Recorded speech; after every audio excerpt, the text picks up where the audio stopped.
Welcome to Wrasslin Raw!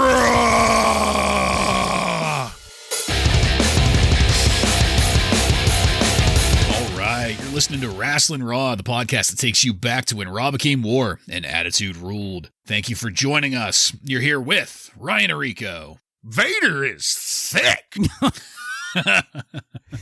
Joe Giammatteo.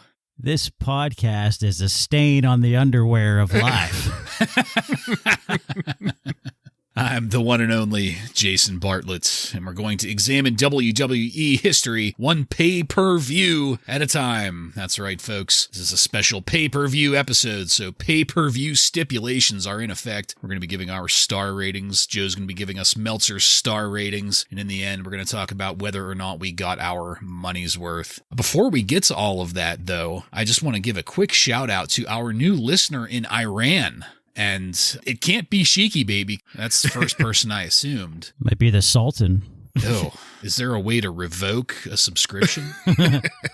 Regardless, I just wanted to say thank you to that dear listener in Iran that is risking potentially his safety and freedom by listening to the expression of the personification of the freedom of speech. That is Wrasslin Raw. I wonder, do you maybe have an idea as to how Wrasslin Raw might have spread all the way to Iran? Well, I mean, even though I just buried our podcast by calling it a stain on the underwear of life, this is a big show. This is Royal Rumble 98. This is the road to WrestleMania. I would imagine we're going to get a little bit of a bump in listens on this show and downloads and streams. So the best way to give us that push is to give us a nice review. Give us that 5-star review like Dave Meltzer would do for any Japanese match. Mm-hmm. We recently had a new Japanese listener, so maybe that's what we need for that push. Yeah, so our Japanese listeners especially, please give us that push. Because if you don't, the next thing that we're going to have to resort to is bringing in the Honky Tonk Man as a guest. That's right. And nobody wants that. And the Truth Commission. Oh, God. And the clown car starts emptying of all of the terrible people.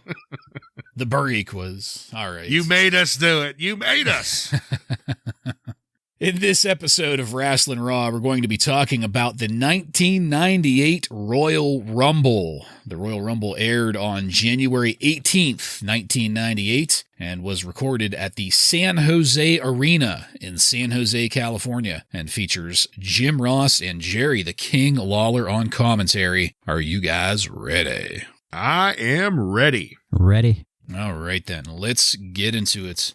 Just right off the bat, I'd like to say how much of a pain in the ass it is to navigate to the Royal Rumble section on the cock. Peacock has no fucking clue how to organize a user interface. No. Not just the WWE stuff. Did you accidentally watch Oppenheimer again? Not this again. I could have swore I didn't type anything like that in. It begins with 3 an R, hours and 6 minutes. So this would be the one and only episode of Season 11 of Royal Rumble, if anyone's wondering. Getting into the actual event itself, I really liked the cinematic intro we got for this. It focused on the nature of the Rumble and the variety of people involved in it. Movie voice guy was here. Yeah, I mean, this was really well done. This is one of the big four of the year. So they really have to go into it with all of this, seasoned superstars, second-generation wrestlers, that kind of thing. I mean, this is Royal Rumble, Season 11. Yeah. My God, we are mature Royal Rumble people at this point, 11 seasons in. It was great to hear no one other than JR and the King on commentary. This is one of the reasons I have been so excited for this pay-per-view. We finally got a pure taste of the future, and that's talent and commentary both, and mostly improved booking. I mean, I was really psyched going into this. Yeah, it was immediately obvious, the just JR and King on commentary. It was so clear when it started. It was music to the ears. It was flowing. No better way to kick off 98 pay-per-views. Mm-hmm. Yeah. Speaking of, we got a view of Mike Tyson up in some premium box seating there. He's ready for some Cold Stone. He was excited. Leave him alone. He likes ice cream. He's a big ice cream fan. That was right before we went into our first match of the night. Vader defeats the artist formerly known as Goldust with Luna Vachon by pinfall in 7 minutes and 47 seconds. I really loved JR saying that Goldust's family tree needs trimming. I assumed he meant Dakota there, but I didn't want to think that JR would advocate for the murder of a child, but I don't know. I didn't know quite how to read that. I also loved the King saying that Goldust looked pretty good dressed as Sable. I don't know why, but I thought that was great. And correct me if I'm wrong here, guys, but I'm pretty sure this was the biggest pop Vader has gotten during his entrance since debuting in the WWF. Maybe since he played Santa. Oh, yeah, there is that. Well, I noted here that, that's like proof of how great Goldust is right now at getting heat. They're even cheering for Vader going up against him. Well, and Vader was living it up when he came out and heard the crowd going for him. It got him alive. And he's thick. He's thick. And I mean, the crowd was into this throughout the entrances and into the match. That's what it sounded like, at least, especially like when Luna got bumped at the outside towards the beginning. The crowd loved that. You could tell they were paying attention. They were invested in what was going on. I was going to make a note about Vader selling badly, but then Goldust tossed him into the ring stairs, and Vader worked that a hell of a lot better than Goldust worked that exact same spot like 2 minutes earlier. That was probably some of the hardest work and selling that I've seen Vader do. Not a whole lot throughout the rest of this match, but I laughed when the King said Vader eats off of satellite dishes. I thought that was a really good line. Vader's best-selling by far, though, was the low blow to the Mastaballs, and it seems like that's like the only thing he's willing to sell just unashamedly. Everything else, he kind of like half-asses it, but if you hit him in the balls, like he will totally clinch up and just go straight down. It's like King Hippo hitting the X. Yeah. I enjoyed this as an opening match. This was nothing too flashy or crazy. This was mostly just some solid wrestling until we got to the finish, man. Vader was going for the Vader bomb, and Luna attempted the interference by jumping on Vader's back. Vader ignored her, continued climbing the ropes, and then hit the Vader bomb with Luna on his back. The impact was an amazing visual with Luna there like bouncing up and off. It's so hard to describe the visual of that, the kinetic energy shared between Vader in the ring and Luna and Goldust. But that is what got the pin and the win for Vader. So, I mean, I was up on this to start with. I have been generally interested in this angle. I feel as though it's been booked well, and I felt like the match really delivered as a show opener because everybody knew that this was not going to be a 5-star match or even a main event level match. So treating it that way, looking at it that way, I had this at 2 stars. But then that finish, my God, that finish was one of the best finishes I've seen in recent memory at least, and it jumped this up to a very, very solid 3 stars for me, and I'll just throw it out there. I dare say the best Vader match we have seen so far. Joe, please, what did you think of it? Yeah, I mean, we already mentioned, Vader getting that type of reception from the crowd was pretty surprising, but not really. When you think about Goldust and Luna, how much heat they're getting right now, they are really fun to watch, and they were fun to watch in this for sure. I love that finish, too. I thought that was a really cool finish. It was probably really cool for the live crowd, too, to see something like that. Vader is completely past his prime, but he delivered here with whatever he has left in the tank and got a lot of help from Goldust and Luna, I think. So I gave it 3 stars as well. Yeah, I think we're all on the same page here. For once, after I think almost 2 years of Vader now, he's finally had probably his best match in those 2 years. And, a good portion of that credit does have to go to Goldust and Luna and the heat that they've been building up over the last couple months. But Vader delivered in the ring, and this was not boring. I hate to watch this typical Vader match that we've been getting. It was kind of shocking, and it didn't really make sense that the ref didn't immediately call for the DQ once Luna jumped on the back of Vader. But I don't care because that finish was fantastic.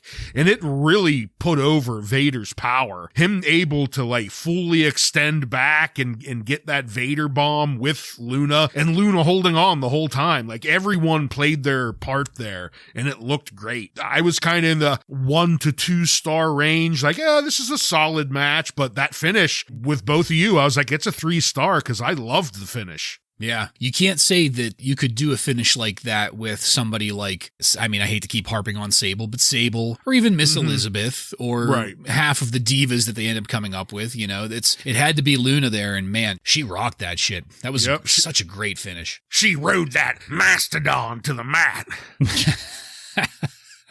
What'd Meltzer think of this? He gave it 1.25 stars. He said both worked hard, but they were a little off. You guys are going to hate Meltzer's ratings this entire show. It's fucking terrible. Some of the worst. Great to hear. It's fucking bad, yeah. Love it. All right. Okay, well, let's move it along then. Maybe we can wring some entertainment out of this, even if old Dave is joyless throughout. Mr. Austin. Backstage in the parking area, Michael Cole, that pencil neck geek, was there just as Stone Cold Steve Austin was pulling up in the Chevy 316, and just like Ryan said, Mr. Austin, just trying to get this obnoxious interview, but rather than respond to that, Austin tossed his keys to Michael Cole and said, just park the damn truck, and if there's a scratch on it, I'm gonna whip your ass. And ignored him, and I loved it. I absolutely loved that. Fucking dweeb. Yeah. That enjoyment, though, was a little stilted, though, by the Godwins then showing up to look for Austin. Number 1 rated worst tag team of 97. Yeah. It was nice that they were continuing the whole marked man thing about Austin, but... And they roughed up Michael Cole a little bit. Yeah. That was good. Yeah. Yeah, but we quickly moved to Sonny's entrance. Wow. As the guest referee for our next match. Max Mini, Mosaic, and Nova defeats Battalion, El Torito, and Tarantula by pinfall, I'm assuming, in 7 minutes and 49 seconds in a 6-man tag team minis match. And this was a dud. Ryan, your thoughts, please. I mean, I don't have too much more to add other than, Sonny coming out. That is the highlight of this match, is Sonny. I mean, everything that these minis do, and I'm confused because at one point JR even says, it's like they're stuck in fast forward or something, and it's like the exact opposite. The minis are slower and everything looks more telegraphed than a normal match. Just, I can't believe that this is the second match on the Royal Rumble pay-per-view. This is one of the major ones, and we have a minis on minis 3-way. So yeah, I mean, definitely a dud with me as well. I mean, what could it be? Couldn't be anything else. As you guys know, I missed last week. Did we know this was happening? No. Okay. No. I didn't think so. When I was watching this, I was just so fucking livid about how Sonny is being used here. I mean, going back to 95, Sonny's been here since 95, and this girl is a blonde bombshell pinup girl. You fucking idiots, and you're doing nothing with her. With amazing charisma. Yeah. Yes. And she's about to end her WWF run here real soon. I don't know. I can't help but just look back and think, like, what the fuck went wrong here? It's probably a little bit of both, but pretty bad. What was funny here was Jerry Lawler was making a bunch of jokes. Some of them landed, some didn't, but he actually popped JR with one of them when he said that he saw, it's so stupid. He said he saw one of the minis reading Little Women in the locker room. I fucking laughed so hard. I don't know why. But yeah, this was a dud for me. I hated it. To kind of further illustrate Sonny's frustration, I mean, she showed it here coming down the ramp. She points out the sign that the kid's holding that says, Sable. Forget about Sable. We want Sonny or something. And she kind of gave like that, what do you think of that face, Yeah. It's so crazy. Like, she's been here almost 3 years and they've never really had her involved in any storyline or angle ever. Well, it was the Phineas Kiss thing, and that was about it. Yeah. Voted one of the worst tag teams of all time. Right. She was involved in that, but Crazy. Yeah. She was a manager going back and forth between a couple tag teams. yeah, the Outlaw, or not the Outlaws, the Smoking Guns. Yeah. Well, what's even more disgusting, guys, is Dave Meltzer gave this 3.5 stars. Get and the fuck out of here. What? I You're- double checked. I triple checked. I was like, what is happening? This is one of those jokes you pull every once in a No, while. it's not. No. I wish it was, and I was so sick I didn't even read what he said about it. Does he have an explanation? I couldn't read it. That makes no sense whatsoever. No fucking sense. He's a fucking Wow. idiot. Yeah, exactly. From moving on, I am never going to take a word that man says serious. Yeah. What a fucking joke. Should we continue to include his star ratings? Because he's obviously off We the have to. deep end. Okay. We have to bury his ass. This is appalling. That's a good point. Just a quick question for you guys. Would you have preferred the minis match or more gang warfare? That's that's a no-win situation. I mean, that's the Yeah. Kobayashi Maru right there. For you. Yeah, that's mutually assured destruction. I But mean, do you have a preference? it's all garbage from 1997 that needs to go away. I feel like if that was the only choice I had, I would just stop being a wrestling fan. I mean, I'd like to know what Mike Tyson thought of it. That would be much more interesting. Yeah. Yes. Just think of the creative names he would call these guys. All right, let's move it along. Next up, backstage, the Nation of Domination were searching for Austin. Mark Henry was in the lead there and trying to prove himself as the newest member as they bust into Austin's locker room, only to find a foam middle finger propped up on a chair there for them. I thought that was pretty clever. And we also got a view of Vince McMahon up in the skybox talking to Mike Tyson, sitting there with Shane McMahon. Shane O'Mac is here. Shane O'Mac, our first ever view of Shane. And I popped for Shane. They called him out too. Yeah. JR called him by name, so yeah. I mean, until some unsavory scandal gets broken loose, I've always liked Shane. So I doubt that'll ever happen, but you never know. He's everybody's favorite McMahon. Everybody always says that they love Shane. Yeah, I've really never heard a bad word about him Yeah. from any of the wrestlers or anything. After that was a video retrospective of the history of The Rock and Ken Shamrock, the fantastic build-up we had for the Intercontinental title showdown. We went backstage after that to Michael Cole interviewing The Rock, which also included footage of some dissension between the nation prior to the Rumble. I think that was the free-for-all they aired that.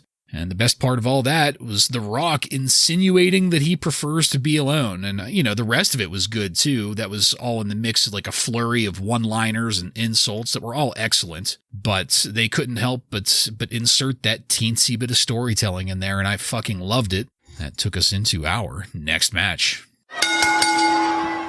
The Rock defeats Ken Shamrock by disqualification in 10 minutes and 53 seconds to retain the WWF Intercontinental Championship. The Rock's in-ring promo at the start was short but effective. You can tell he's almost ready to be on his own. And I feel like the angle with him and Farouk is going to be that one final springboard that just propels him up into super stardom. He's at stardom now, but once he breaks free of the nation, I think is going to be what really takes it to the next level. And if I'm being honest, this felt kind of slow at the start. I wanted this match so badly that I was getting frustrated that they spent so much time getting to the first tie-up. Things looked a little rough in the corners. You could clearly see The Rock and Ken talking to each other to figure out what was going on. And even though it was a slow start, things eventually got there. The energy started ramping up. We got a good-looking fisherman suplex out of Shamrock. The Rock hit a fantastic DDT out of some rope work reversals. Shamrock, no slouch in things here. There was an amazing reversal from him out of a DDT and into a suplex. JR mentioned it, but the Rock was really relying on the eye rake throughout all of this, and it made me wonder if that's kind of like a in-ring, like we need to slow down a second, or hey, let's pause a minute, or I don't know. It really seemed like they were talking themselves through this match, and every time there was an eye rake, the match kind of changed direction. So like I said, I didn't know if that was like a signal or what, but it felt strange with JR commenting on it. But the story came back in when the Nation tried to interfere. They did that just long enough for The Rock to hit Shamrock with some brass knucks and then plant the knucks in Shamrock's tights. So this was another one of those examples of the Nation's interference working so smoothly. This was as believable as it gets. There was no drawn-out, over-dramatic emphasis on the knucks. It was quick and dirty and therefore looked real, or at the very least believable. D'Lo Brown got hung up on the ropes on his way out. I don't think that was planned. That caused some funny issues, struggling to get him out there in the corner. But Ken did eventually get the pin and the 3 count, and supposedly the win, until The Rock complained to referee Mike Chioda that Shamrock had the knucks in his trunks. I found it a teensy bit hard to believe that Shamrock didn't realize he had a lump of brass on top of his dick, but whatever. I mean, the steroids might have shrunk it. We don't know. But that gave us... It just slipped down. It turned into a cock ring. But that gave us a decision reversal with Shamrock snapping in response, suplexing Chioda, and then applying the ankle lock to him. A flood of officials couldn't get him off until Ken decided to let go himself. The whole scene got a huge crowd pop, and that was it. So this started out slow for me, like I said. I was kind of surprised by that, but it built and it grew, and when the story finally really came out into the light, I'm talking the Nation's interference, the knucks, the reverse decision, I had goosebumps by the end of this. I cannot wait to see where this goes next. This got a solid 4 stars out of me. Joe, please, what'd you think of it? Well, before the match started, I love when The Rock cuts his promo on the crowds as soon as he hears that Rocky sucks chant. I always just love him grabbing the mic and just cutting a promo on the crowd. It's always entertaining. Ken Shamrock has reached superstar level here. You know, given his limitations as a personality or a mic guy, it's been a really great job by both him and the WWF to get him to this level. He's super protected right now. He's got an Intercontinental match tonight that he's technically going to lose. He lost against Shawn Michaels. Like, none of them were clean wins against Ken. You know, so they're really protecting him. He gets a great ovation from every crowd right now, so it's really fun to watch. And The Rock is such an underrated in-ring performer. He has a unique way of selling that never gets enough credit, I think. So he's fun to watch right now, too. Speaking of The Rock, JR's penis is throbbing so hard for The Rock's football background that he's kind of selling him as a babyface during this match, which I didn't really like that, but hey, whatever. Shamrock kicking out of the knucks I thought was great. That's not something you see very often, so that was a nice surprise. I didn't necessarily love this finish. I thought it was a little bit, I don't know, it was creative, but there was just like too much going on. But I loved Ken Shamrock snapping at the end, and that definitely kept this match at a solid 3 stars for me. One of the interesting things is when it starts and The Rock's coming down, we have the fans, they're chanting Rocky sucks, but they pan the crowd and you're seeing, I saw a Rock for President sign, another one that said Rocky does not suck. And you could hear some dissent from some people in the crowd during the Rocky sucks chant. So, you know, that stardom is starting to build. You could tell his cockiness is starting to catch on with the fans. Ken, you know, he doesn't say anything. He just comes down to the ring. That's a good thing. And, you know, kind of like you, Bartlett, at the beginning, I was taken back at just how long it kind of took to get going. And you have the King and JR trying to fill that time, you know, talking about The Rock being a 3rd-generation blue chipper and how Shamrock's still working on his catch-a-catch stand style of the WWF. But once the action did start going, I thought it picked up and stayed that way till its conclusion. both of you've talked about just how far Shamrock has come. But Joe, I agree how The Rock sells in the ring. It is very unique and it's almost cartoonish, but I enjoy it. It's an oversell. And I don't know, like, as we move on. It's like a unique way of like moving his body, kind of like Mick Foley does a little bit. I mean, it almost reminds me of like a Three Stooges almost, and like the way he reacts to getting hit by things. So at Bartlett, that was something I wondered, because you really hate Shawn Michaels' oversell. How do you feel about The Rock's oversell? So it's funny that you guys bring this up, because watching this match, there was the one spot where The Rock gets put out of the ring on the side facing the entry ramp. And he goes over, I can't remember if it was the top rope or through or how that happened exactly, but he got put out and he did almost like a cartwheel fall up the ramp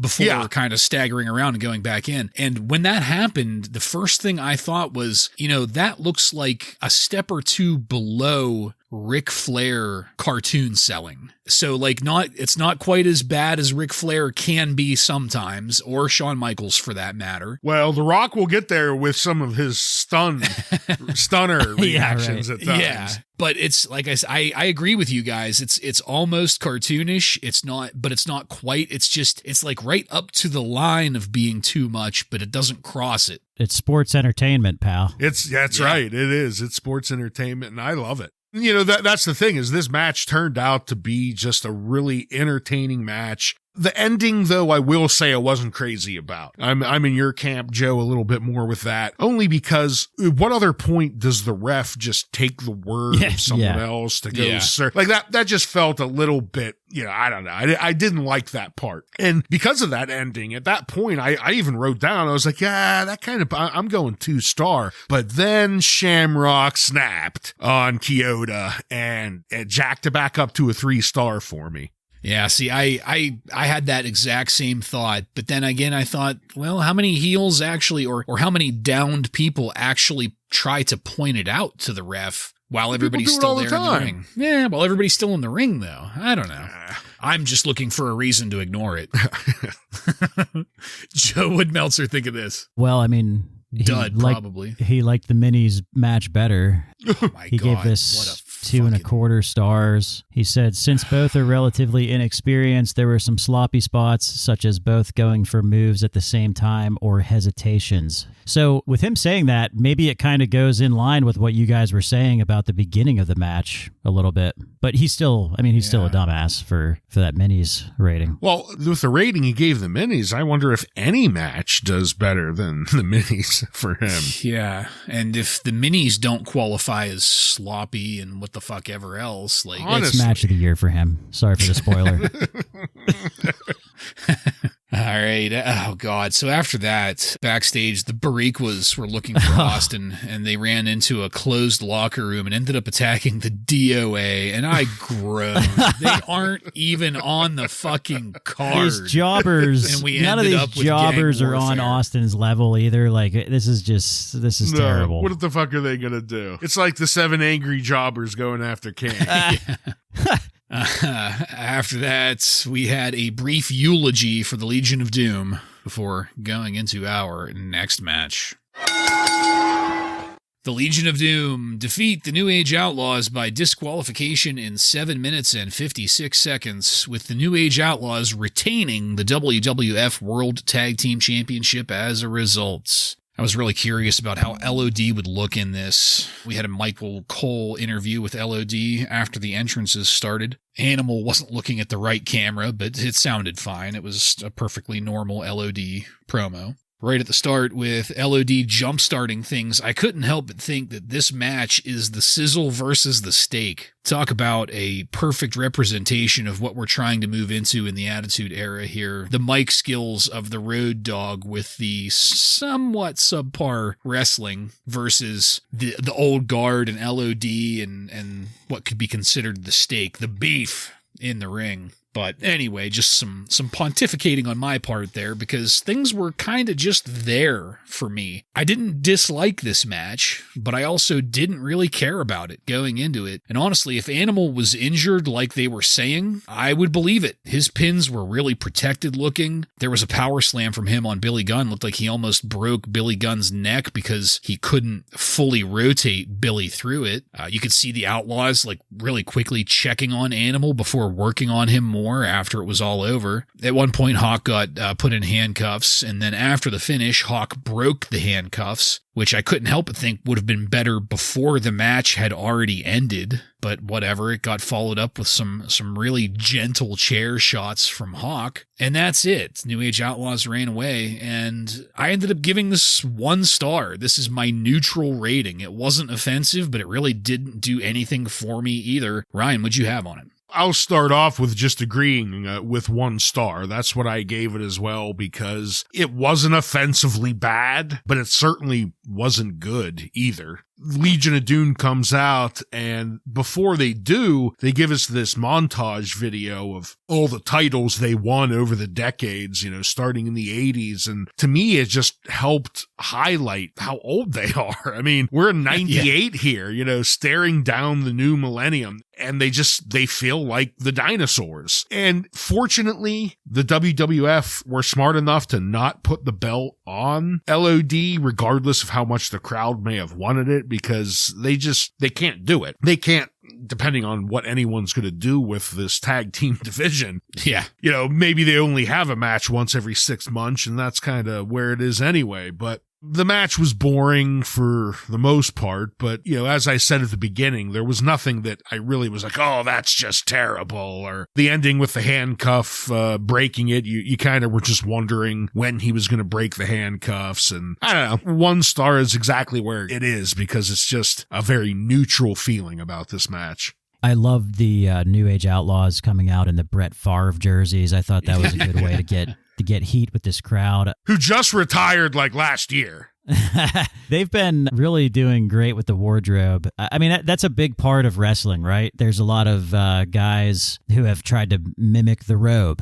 The Ric Flair robe and all that stuff. And, you got The Rock wearing his designer shirts. You got Steve Austin's black leather vest, and the Outlaws are wearing these goofy T-shirts. I think that gets them noticed. I like it. The other thing about the Outlaws, I think I said this before when they faced LOD, is they are tough as fuck. Like they really take a beating when they go up against LOD, which it earns my respect, because they're a goofball tag team, but they can still hang in the ring for sure with some of these guys. But I mean, overall, the match was just really okay. Unfortunately, the LOD, they're both probably battling some personal demons along with Father Time, and those things are not a good mix. On top of that, the constant narrative that we're getting here is that we are constantly reminded about LOD being old and hurt, and it's not working for me, brother. Like, I don't want to hear that from the announcers or from anyone.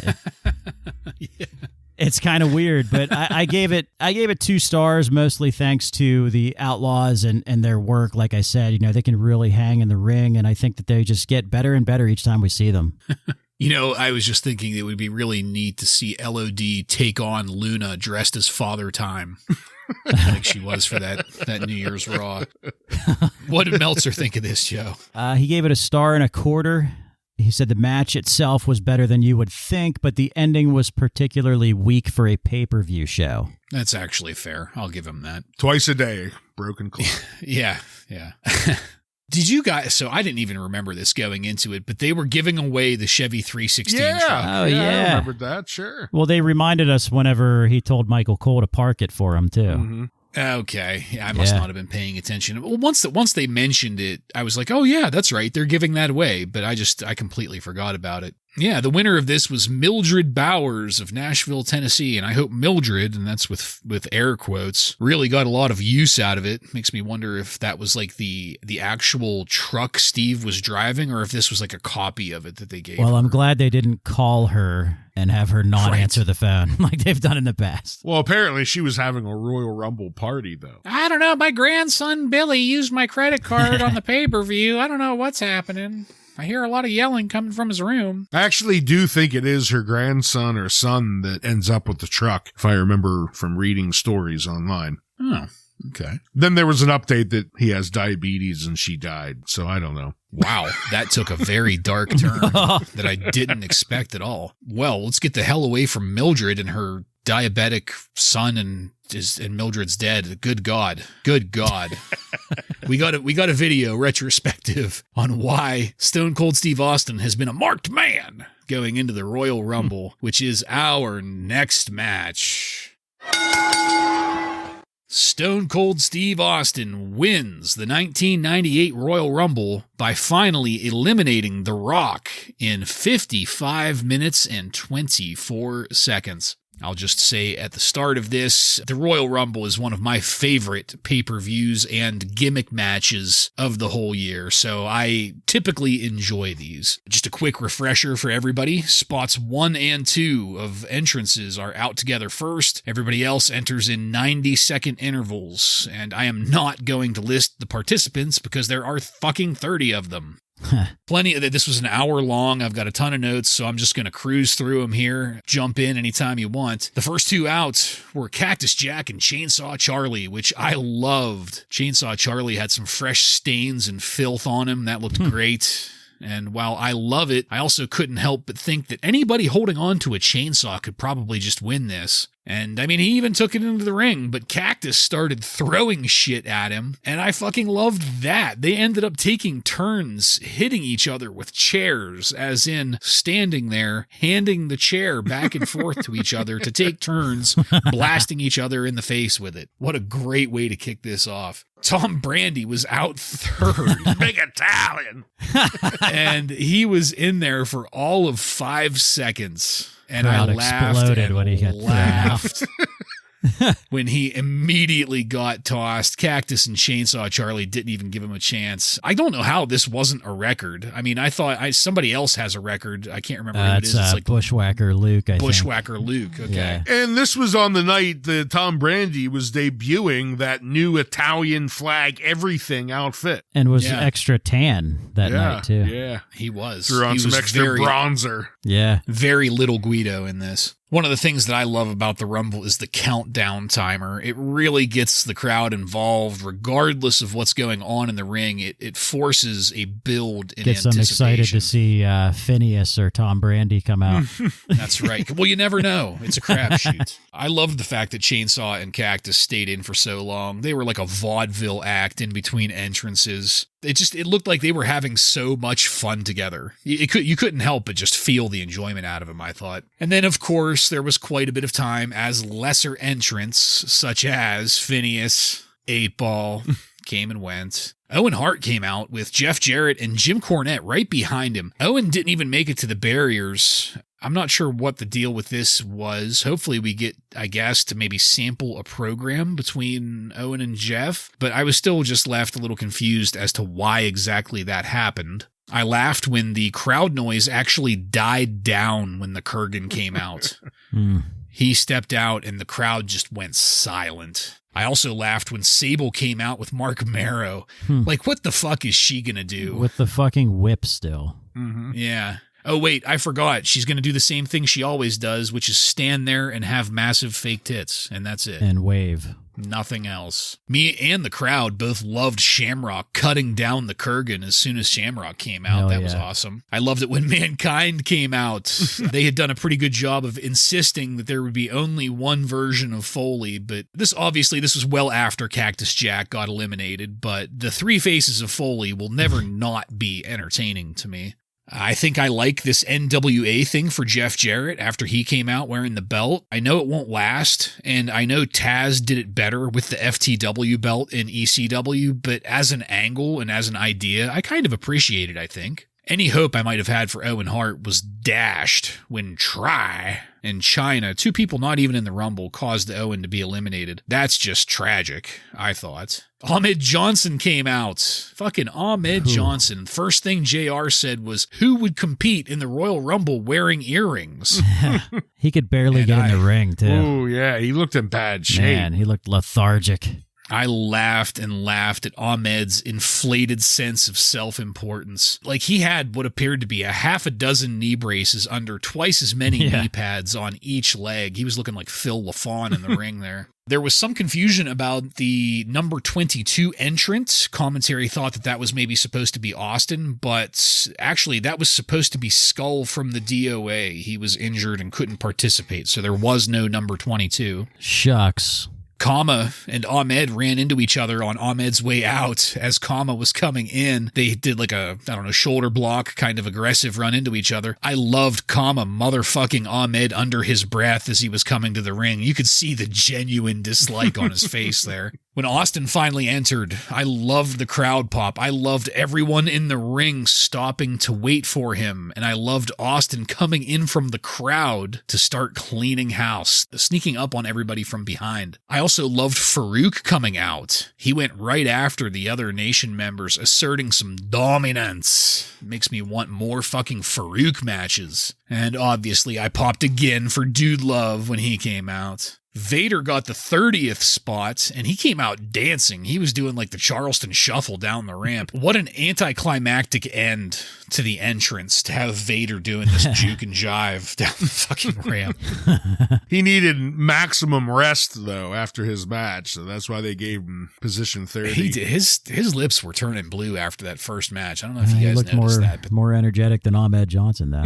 Yeah, he did. When we got down to 3 remaining entrants, I was rock fucking hard because it was Austin, Farouk, and The Rock. With The Rock eliminating Farouk, leaving Austin and The Rock to duke it out. Austin finally won after a handful of massive spots and pops. And that was it. Austin is the winner of the 1998 Royal Rumble. And I thought this was a great Rumble, just by the nature of the match, like I said earlier. And also because of the nature of this match, I probably won't ever hand out a 5-star for a Rumble. But this one got me up to a rock hard 4 stars. I greatly enjoyed this. Joe, what'd you have to add?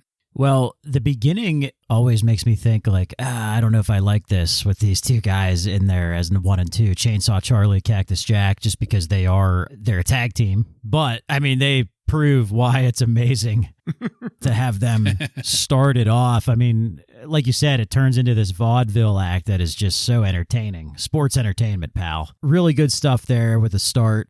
There's some, you can see the lack of depth on the roster a little bit. Tom Brandy? Yeah.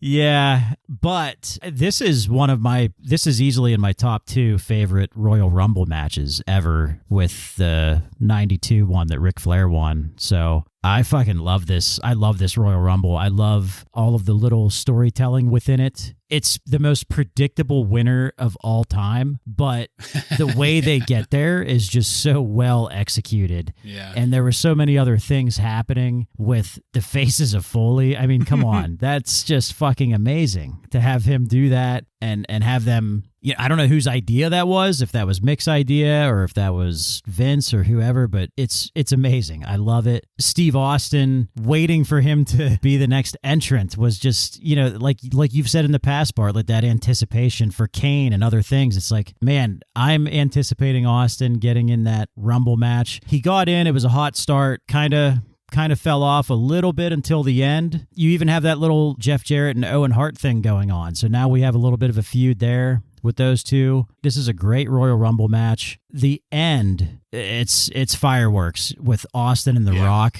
You can tell, like, this is going to be a feud that will be ongoing for many years. Like, they go blow for blow with the punches, which I love seeing that every time. Yeah. You could just see, there's more camera flashes when it was down to those two. You can feel the energy of the crowd. Just a great finish with perfectly executed to have those two be the final 2 guys, and a nice clean win for Stone Cold Steve Austin. Because if you remember last year, it was that bullshit finish where he technically came back in or whatever it was, and that's why I love this Rumble, because it's a good clean ending. And I like Royal Rumble matches because there's stakes involved. This is the guy that gets the shot at the title, so you want to see Steve Austin get his shot at the big title. So I gave this 5 stars. Nice. Usually Royal Rumble, I'm the odd man out. I'm not a big fan of Royal Rumble matches. I think that they could get kind of boring in the middle section for like a good 45 minutes before anything's entertaining. So this is going to be some high praise coming from me and how much I enjoyed this. And it started from the gate. If you're going to get my attention, like if they are personally trying to get me to like a Royal Rumble match, started off with Cactus Jack and Terry Funk beating the living piss out of each other with chairs, because that's a way to get me involved. That suplex that Mick did to Terry through the double chair, that was, even the crowd was just like, oh, you could hear them. And then they were sword fighting with chairs. I mean, this was great. Tom Brady came out and just immediately the big Italian gets thrown out, and that allows Cactus Jack and Funk to go back at it up until The Rock comes out. He stays in there and they take turns beating on him with a garbage can, and all of this just looked great. But once Mosh and Phineas made their way out, kind of got into that territory that I typically dislike about a Royal Rumble. But thankfully, that didn't really stick around all that long. I was disappointed to see Kurgan come in, this worthless piece of shit. I don't know why he's getting this push, like nobody's afraid of him. But thankfully, that didn't last really long at all. He was tossed out pretty quick. Then, almost immediately after that, I'm back involved because Mankind comes out. I mean, I knew going into this that this was the Royal Rumble, that we get the three faces of Foley in, but it really didn't make it any less great for me. I loved it. The next low light came when the Honky Man came in. I was kind of, like you said, Joe, it kind of was showing just how the depth chart's a little bit light right now. He was looking a little thick, too. Yeah, he was. Speaking of, Ahmed Johnson was next on the list, and JR said, he's injury prone. I hope someone wrote it down, because JR let us know that. And I don't know, Joe, if you have any news. Was Ahmed injured right now? Because it looked like it, how slow he was going. He had his knees all taped up. I mean, he's always been slow, but I've never seen him this slow. Yeah, that was bad. I don't know if he's injured or just out of shape or both. Right. Business did pick up, though. When Austin got in there, he eliminates a few hangers on to this match, like one of the Nazi fuck brothers. And then we get the final face of Foley, Dude Love, coming out. I popped my ass out. We have JR, and like he was earlier in the night with The Rock, he's really putting The Rock over, even though The Rock is supposed to be, a heel here, talking about how he's been in there for 50 minutes and just talking up what a good job he's been doing. So they're really trying to raise his star, I think, and they're doing kind of a good job with it. It's JR's blue chipper. It is. It's his blue chipper. Vader came in and got immediately jobbed out. He was thrown out almost immediately, and that was kind of the cue for a whole slew of jobbers to kind of get gone. Within like 30 seconds, we're down to Stone Cold, Dude Love, The Rock, and Farouk. And can you think of four better people to show off moving into 98 in the Attitude Era, ending with these four people, and then ultimately this really good ending with Stone Cold and The Rock, giving us a foreshadowing things to come for years to come moving forward. Joe, you said this was a very predictable ending, and it was, but that doesn't take away that for months now they've been trying to build up that it would at least be hard for him. He's got the target on his back. He's been pissing off everyone. So we all knew he was going to win it, but I think the storytelling still paid off here, made for a great ending, and for me to give a 4-star to a Royal Rumble that's saying something, and that's what I'm giving it, 4 stars. Nice. Very nice. Yeah, it's and something that you touched on there that I don't think Joe or I mentioned. The Rock was entrant number 3. Mm-hmm. Yeah. And lasted throughout. So I mean that's a pretty nice little nugget there by itself. Joe, what'd Meltzer think of this? He gave it 2.5 stars. Oh, fuck, he didn't really he didn't really lower than the mini that. match. Yeah.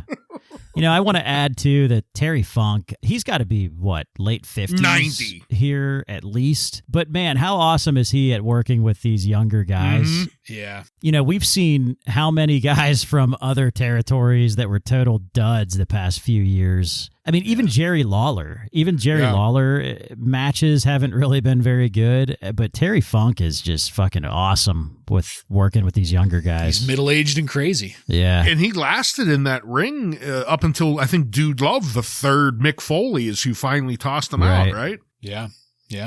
All right. So after that match, Iron Mike Tyson called Austin Cold Stone. He was very excited. He was very excited. He was, yeah. He kept screaming in Michael Cole's ear, too. Instead of into the microphone. I have to say, though, out of all of the celebrities we've ever had, he looked genuinely happy and excited to be there. Yeah. He comes off as a huge fan. I mean, he's from New York, I guess. Yep. You know, that's, Even when he did the flub up of Cold Stone, it's like, I could do that if I'm excited. Yeah. Like, I don't think it was literally him not knowing his name. I think he was just excited. Yeah. Yep. And that's what makes it so endearing is that excitement is just, you can tell it's so genuine. He's just so happy to be there. Yeah. That was followed by a retrospective of the history between Shawn Michaels and The Undertaker, which took us into our final match of the night. Shawn Michaels defeats The Undertaker in 20 minutes and 37 seconds in a casket match to retain the WWF Championship. I loved JR at the start of this saying that Triple H is about as welcome here in this match as a phone call is during Raw. Such an amazing line out of JR there. And I also liked the lack of pissing around at the start of this. Shawn was trying to avoid The Undertaker, but was not running around the outside of the ring in order to do it. That was an immediate improvement in my eyes. There was an attempt to get Shawn into the casket. Shawn ended up getting out of it by throwing powder in The Undertaker's face, and they divulged there that we have an inner casket camera view. And we got to see the prep for that, and I still have no idea where Shawn got that powder from. I don't know if there was like a little pile of it in the corner of the casket or Pocket what, sand. Yeah. It was worked really well, though. Michaels' pile driver on The Undertaker looked and sounded great, just like it did the last time they did that, the last time they met each other. Things started to wind down a little bit. I did like the build-up to the Sweet Chin music once we got there. The Undertaker grabbing Shawn Michaels by the dick was a really interesting way to get out of the casket. I enjoyed that. So did Vince McMahon. Oh, man. My God. Living vicariously. Grab him by the dick. I liked Michaels' elbow drop into the casket. That looked cool. That was a really neat spot, creative. And I thought it was interesting to have both guys in the casket. That was a fresh twist on the concept, because the only other people that, and correct me if I'm wrong, that Undertaker has gone up against in these casket matches, there really wasn't enough room for two guys in the casket. It was Kamala and Yokozuna, right? There was a Gold Dust one too, wasn't there? If it was Gold Dust, that must have been very forgettable back during the dark times of Gold Dust, maybe. Yeah. But at the same time, with the both of them in there, I also thought that would have been maybe the perfect time for that inside casket camera, but we didn't get that. Well, it doesn't have night vision, so. Oh, that's true. They did have the door shut on them, which I thought was kind of strange. I don't know.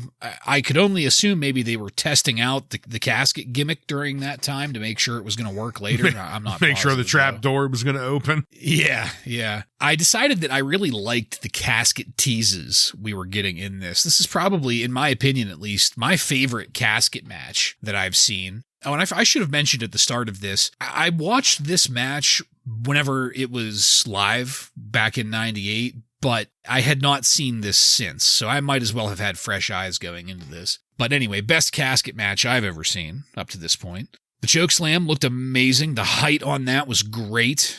And the follow-up tombstone in the casket, that was a great spot too. But then it kind of fell apart for me with the crowd of people rushing to the ring. This was the New Age Outlaws and Los Boricuas. I get why they're there, but I still don't want them there. I didn't care for that at all. It felt way too close to that finish to the ascension to heaven ending. Yeah. I did like the lights going out for Hellfire and Brimstone, though. JR was screaming that Kane was here to help his brother. There was a brief miscue on some pyro in the ring there. Kane did his arm thing, and nothing happened. That was kind of funny. But that led into Kane backstabbing his brother, lining up the win for Shawn Michaels. Paul Bearer ended up coming out with some padlocks to lock The Undertaker inside the casket. And then in what I thought was the best part of this match, Kane drags that casket up the ramp, parks it, and then takes a fucking axe to it, carving into this casket with the Undertaker supposedly inside before dumping gasoline all over it and then torching the fucking thing. It erupted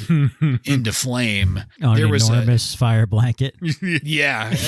Well, you got to keep it safe, pal, but still. Yeah. My theory is the starting to hit it with the axe was time for him to drop down under something in the ramp there. Right. Okay, so, and that, once they torched the casket, that's when we faded to black. Are you telling me that The Undertaker was not burned alive on this show?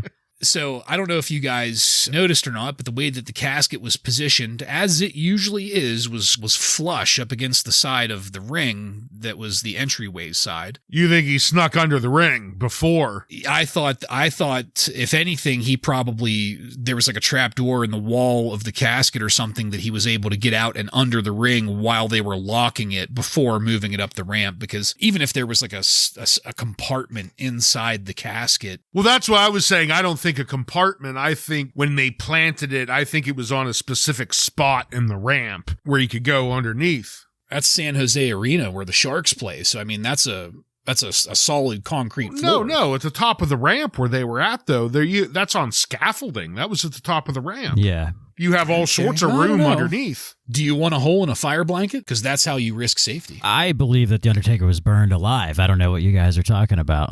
I greatly prefer the idea of The Undertaker burning to a crisp. Yes. And us not seeing him ascend to heaven. For our entertainment. And resurrecting in yes. a month or so. Right. Yeah. That's what happened. So, guys, it should go without saying that me and 18% of the population don't care for this pairing. But I stand by what I said earlier. This was probably the best casket match we've gotten. I think it was a great improvement over the past two matches that we got, although I would not vote for this as a match of the year candidate. And the finish with Kane was fantastic, so I fucking loved that. I ended up giving this match 3 stars. Ryan, as our resident asshole for The Undertaker, what did you have on our final match of the night? You know, I really loved it. You would.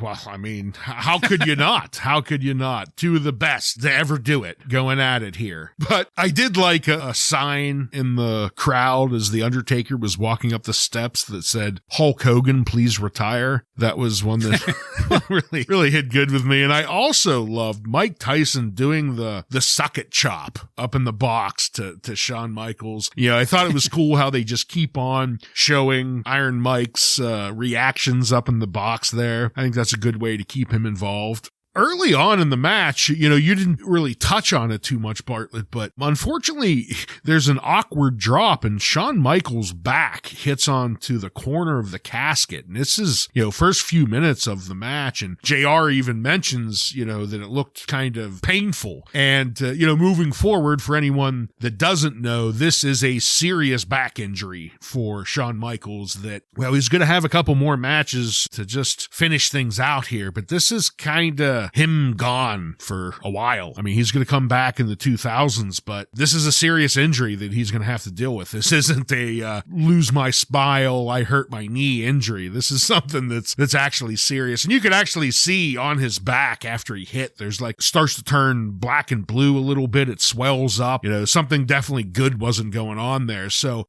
that's going to give a little bit of credit for, you know, him being the most resilient, because this was at the beginning of the match and he gets slammed on his back about 20 more times through this match. And you could see the grimace on his face and he soldiers right through it to put on, as you stated, Bartlett, what I would agree with, probably the best casket match we saw, because Yoko, what really is Yoko going to do? I think Gold Dust was one of the old other ones, although you guys don't remember that. What was the other ones we had? We had a comma. Yeah, Kamala. Kamala. Yeah, so this is definitely the best of the bunch there. The ending then just kind of elevated it even further with Kane, not the jobbers, not when they came out, but the whole thing with Kane, the storytelling, the soap opera, where we think Kane's going to help the Undertaker, but no, it's all been a crazy ploy. Kane choke slams the Undertaker into the casket, which looked cool, and then the axe and the fire catching his brother, burning him to a crisp, all of that just great, and I was sitting at probably a 4-star up until the finish with Kane, and to me it bumped it up to a 5-star. To me, not a match of the year. I didn't think it was a match of the year candidate, but still a 5-star because I enjoyed the whole damn thing. Nice. Well, I'm going to be the asshole tonight, I guess. I hated the jobbers. I hated it. I couldn't get past it. I feel like they could have just had the Outlaws and China, maybe, like just have DX. Triple Try is hurt, so you can't really use him, but I hated the jobbers so much. It just didn't make sense to me, but I loved everything else. I loved the use of the casket. Shawn Michaels must have an incredibly high tolerance for pain because that injury happened early and he kept going, which was amazing. I have to call out Earl Hebner, too, for being a dumbass. Closed the casket, and then I'm pretty sure he said the wind knocked it down. I didn't catch that.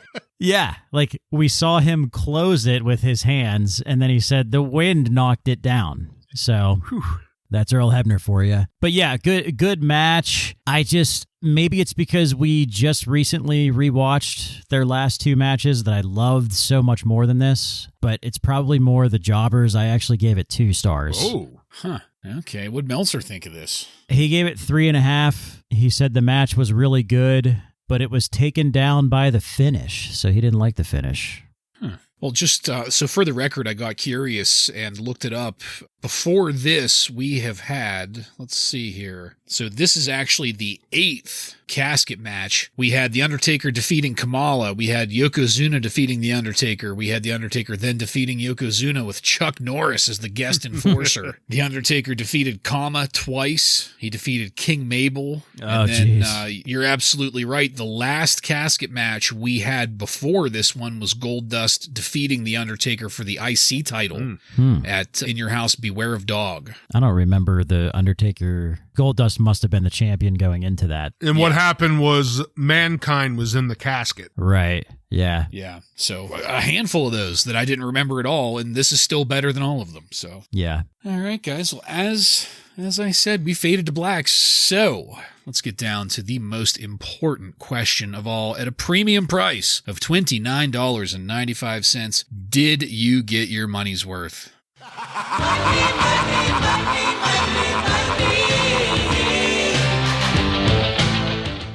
Joe, why don't you take that first, please? I absolutely did. This is the Royal Rumble match alone does it for me. This is the road to WrestleMania. This is Stone Cold Steve Austin on his way to the big title, and that's what everybody wants to see. And, this build up with Mike Tyson appearing at WrestleMania is really great, and I love that he was there, and I love how he was presented. So I thought this show was really great. Yeah, I agree 100%. There's no doubt I got my money's worth, There was a couple stinkers. We had that fucking mini match. But outside of that, everything else was at least solid or great. And the fact that they could get a 4-star Royal Rumble match out of me, that's going to be a money's worth all day long. Yeah, we're 3 for 3 on this. One of the rare times that happens. I'm a fan of the Royal Rumble, like I said, and with that The Rock Shamrock match that we had earlier, between the two of those, I absolutely got my money's worth. They did such a great build-up for this pay-per-view. Yes. They knocked it out of the park building this up. Yep. And delivering, too. I mean, you can't forget, that's a pretty big part of the equation. Joseph, what kind of numbers do you have from the Wrestling Observer for us?